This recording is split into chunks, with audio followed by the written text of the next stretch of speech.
এই 24-এর অভ্যুত্থানের মতো করে আমরা যে এত সংগ্রাম এবং ত্যাগের মধ্যে দিয়ে আমরা বাংলাদেশটাকে নতুন করে আমাদের করে নেওয়ার মতো একটা অবস্থান বাংলাদেশে তৈরি হলো, সেটা কিন্তু সম্ভবপর হতো না। এই সবগুলো জায়গাতেই তার একটা অসামান্য ভূমিকা রয়েছে। রাজনৈতিক জীবনে ভুল ত্রুটি অংশ থাকবে, রাষ্ট্র পরিচালনা করার ক্ষেত্রটা অনেক ধরনের ব্যত্যয়, অনেক ধরনের ঘাটতির জায়গা থাকবেই।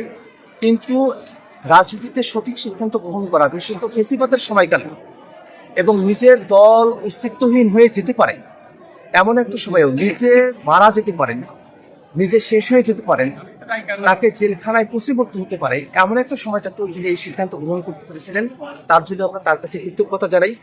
আমি তার জানাজার দিনে উপস্থিত থাকতে পারি নাই, এবং সেদিন লাখো মানুষের সমাগমে দাঁড়িয়ে আল্লাহ রাব্বুল আলামিনের কাছে হাত তুলে দোয়া করতে পারি নাই। আমি ব্যক্তিগতভাবে সেদিন দোয়া করেছি, এবং আজকে ঢাকায় এসে আমি তার কবর জিয়ারত করেছি।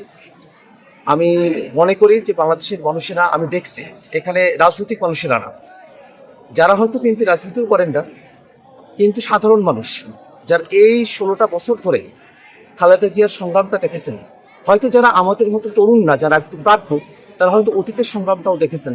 তারা যে সকলে আসছেন এবং তাদের শ্রদ্ধার বহিঃপ্রকাশ ঘটাচ্ছেন, এবং এখানে আমাদের বিশৃঙ্খলার মতো মানুষকে পড়তে হচ্ছে না।